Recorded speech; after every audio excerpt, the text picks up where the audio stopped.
Well, good day everyone. Welcome to another edition of Sports Hangouts, where we talk about the latest coming from the ever-busy world of sports. My name is Toby, and we'll be talking about Eric Chelle, the coach of the Super Eagles of Nigeria. Remember, he signed a 2-year contract last year, and that contract is to expire next year. We are getting reports now that the Nigerian Football Federation, they're interested in extending the contract of Eric Chelle, but we got a bombshell, more like a shocker some days ago when we saw on social media. We thought it was rumor, but it has now been confirmed that Eric Chelle is asking for 19 things from the NFF before he commits his future to continue as the coach of the Super Eagles of Nigeria. Of course, I've got JJ here. JJ, how are you doing? Yeah, I'm fine. It'll be all right. All right, we have a lot of, because we have 19 years, so I won't be able to read all the 19 demands of Eric Chelle, but we have some important ones that we'll talk about. He's asking for a private car and security. He's asking for a house in a well-secured environment with 24 hours uninterrupted power supply. In this bad day or bad day. Okay. Furnished office with projector for analysis. He's asking for internet services. He's asking for a salary of $130,000 per month. And he also said the amount included all my technical staff and PA. He's asking for monthly meeting with all the national team coaches. And then there's one funny one. He's also asking that we're paying flight tickets for wife and 2 children. He has 2 children anyway. He's saying Eric and wife will take business class, and then the children will take economy. And he also said that no interference in team selection and players call-up. He also asked for salary needs to be paid on or before the 30th of every month. Bonus, allowance, as per federation structure. So let me start by asking JJ. Do you think that Eric Chelle is asking for too much? Because I've read a lot of commentaries on social media. I've seen a lot of write-ups. People are saying that who is Eric Chelle? He was nobody before he became the coach of the Super Eagles. By the way, he was the coach of the Mali national team before he was appointed as the coach of the Super Eagles of Nigeria. People are saying that, well, he's overrating himself, that he's asking for too much. So I want to get your thought on this. With these 19 demands, do you think that Eric Chelle is asking for too much? Absolutely. Yes. Okay. No, there are no two ways to approach it. Absolutely, he's asking for too much. However, the too much in the long run could prove to be really important for the Super Eagles. Could be, the part I really like most in all of the 19 things he's demanding from the NFF is no interference. Yeah. And for a coach to come out to say that, it means there was interference and there is still interference. Yeah. And which means if he's saying that previous managers of the Super Eagles, previous coaches, they've experienced the same issue. And that's the only part I think I really... But people are also talking about his salary. Now, for context sake, Eric Chelle currently gets $50,000 as the coach of the Super Eagles of Nigeria. And right now he's asking for $130,000. That's a lot of money. People are saying that, wow, that's a lot of money. How will a coach who is getting $50,000 say, now I want to be getting $130,000? Well, I still think that non-interference of team selection and player call-up, player call-up, that's the most important thing for me, because there was a time where Nigeria, we had talent. We had talent recruited into the Super Eagles team. We had players from clubs like Heartland, like Kayimba, like Rangers, and 3SC, the likes of Shegun Odegba, Mijeji Okocha, Kanu Wanko, even Kanu Wanko. These players were homegrown, and they were drafted into the Nigerian team. And 1990, was that 96 Atlanta or 98? And then they defeated Argentina and Brazil on the way to winning the Olympics. So you see, when we begin to, and then you look at Senegal, look at Morocco, look at Tunisia, these teams in Africa that are developing, and they are doing well with homegrowns. They grow them, and then from that performances homegrown, then teams in Europe begin to, and when they go to Europe, they learn with more elite facilities, elite coaches, and then they improve because they have a solid foundation. So we that's why I really like that point, that no interference with call-up, no interference with team selection. But then about the salary structure, I think that's a lot of money. It's a lot of money, but you look at what that's around 250 million naira. Then you talk about Tunisia. We talked about Tunisia some times ago, offering him about $100,000 yeah, to join the national team, and this one is even including his technical staff and PA. And PA and all. But the one I find ridiculous about all that is to be paying ticket fee for. Yeah, he's even demanding for business class for his wife, for his Eric, and then the children will pay. That's we didn't employ the children as the coach of the Super Eagles now. Even not the wife. I mean, we are talking about only Eric Chelle. Only Eric Chelle and his technical staff. That's all we are concerned with in the Super Eagles. So I think does he think that Nigeria has a lot of money? He's getting over himself. He's thinking too much about himself now. His semi-final, that's nothing. Okay, that's the question I want to ask right now. People are saying that, well, the last African Cup of Nations, Nigeria got to the final. We lost to Cote d'Ivoire. Semi-final? No, okay, before the last one, we lost to Cote d'Ivoire in the final of that competition under Jose Peseiro. People are saying that, well, Peseiro even got to the final. Richard didn't get to the final. So why is he demanding for these outrageous? For them, it's outrageous. He's asking for too much. It is. That he has not done enough. But I want us to talk about a point, JJ. If you look at the performance of the Super Eagles at the AFCON, they were splendid in terms of their play. We scored a lot of goals. We were not just winning by. I remember the game against Algeria. It was a fantastic performance.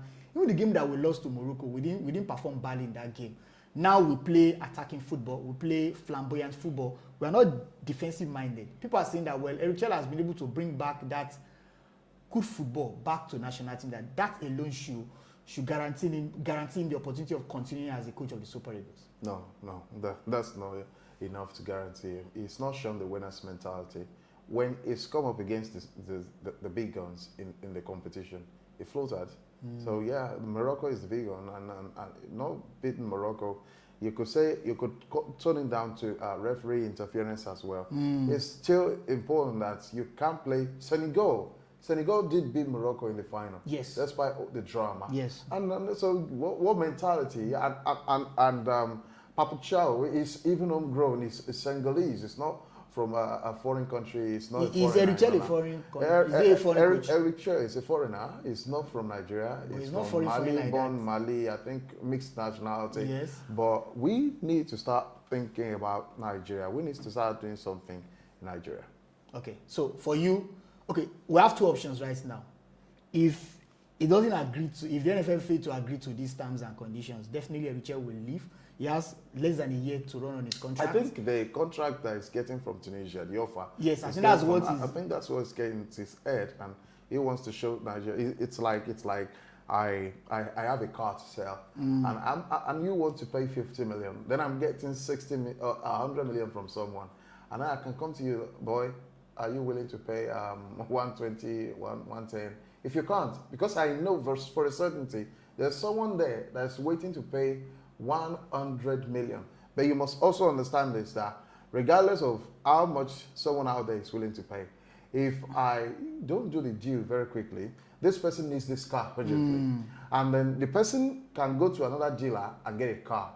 And so that's the situation Eric Chelle is also in. Tunisia are not going to wait forever. Yes, to get because they are going to the World Cup. They are going to the World Cup. Yes. And so they could go in search. I'm sure there are other candidates they are looking at. Yeah. So if the Eric Chelle issue drags on for long, he's going to miss out on Tunisia, and he might likely miss out on Nigeria. Or maybe he's tired of the job and he wants to demand for something that we cannot give him. So they can just excuse him. Just go. Well, it's his loss eventually, but I think he's a good manager, and he'll get another team to manage. Well, but there are some. I read some time ago that he said his dream job is to be the first African to manage Real Madrid. Nothing is impossible. So maybe Real Madrid, maybe. He was linked to the job of Olympic Marseille. Maybe Fiorentino Perez is already calling. He was actually close to joining Olympic Marseille before they appointed a new manager. Okay. That was confirmed last week. But he can go and get himself sorted. Okay, but there are some of the demands there that for me they should be 24-hour light isn't really. So that should be basic. They can't basic. And he's even saying that internet services now. He should have internet now. As a coach. Yes. Project of analysis. Those ones are those are basic. Project of analysis. Those ones should be provided. Those ones should be provided. They're not something that. If we begin to look at those things, I think some of them are. If we group them, there are personal interests there. Yeah, of course. And there is those that belong to the national interest. So if we weigh them together, we see that I think the national interest outweigh the personal interest. And it's a good manager. But to be flying your children, your kids, because if you think that look, the consequence of it for him is if he goes on if we go to another cup competition AFCON or something, and we fail to with win all these cup, resources, all these resources, or performances do not improve and really flatter people more than AFCON, he's going to really get himself in a terrible situation, and it's going to be really messy for him. I also think that the reason why Chelle is demanding for these outrageous things from the NFF is because the public opinion in Nigeria kind of supports him to continue as the coach of the Super Eagles, because after the AFCON, people say, oh, we can't continue to change managers, we need to stick with this for continuity, for stability. But you know what I'm particular is, if he's relying on that, the same public opinion is going to be his own joy. You know, now look at the situation. Because Nigerians, we are not patient. We don't look at the situation with Victor Osimhen. Yes. When he was scoring those goals, you know, he was the star, they were hailing him. Just the issue with Ademola Lookman, see the outrage. Yeah. So people went live to insult him, call him sort of names out.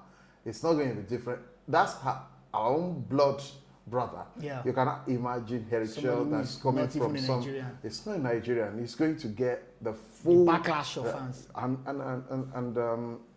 I just they will throw him under the bus. They will throw him under the bus very quickly, and it's going to be really messy. And we have to start over again. So you should calm down. We need stability now. We need continuity now.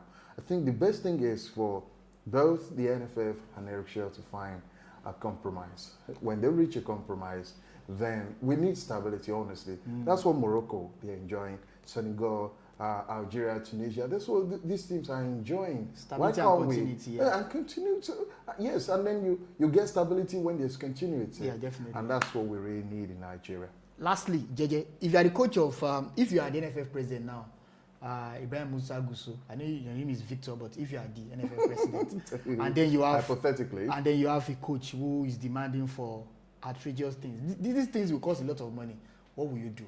I think the cost of looking for another manager, okay, and getting a new manager on board now is costly. Yes, it's really costly, and so Chelle, if I were the NFF chairman, what I'll do is I'll just invite him over for negotiation. Certainly, I'm not going to pay him 130. He knows himself that he's not getting 130. It's just from for 50 to 130. It's just for negotiation purposes. So we could negotiate between, let's say, 80 and 100,000. It's not going to exceed 100,000. And some things we are going to have to cut flight tickets for his wife. He's going to be responsible for his family. We are not responsible for. I've not heard that ever. I don't understand. That a manager, it's like saying Michael Carrick, because he's doing well for Man United. His wife and then he says, the next job I want to take now, okay, Michael, we like your job. So we want you on a full-time basis. So I'm going to bring my wife to Old Trafford every day. You're going to charter an helicopter to bring her every day with the children. And who does all that? You're not serious. And then so some things we are going to have to cut away from that and reach a compromise. Because one thing I would do as an NFF chairman is I won't want this to drag on forever.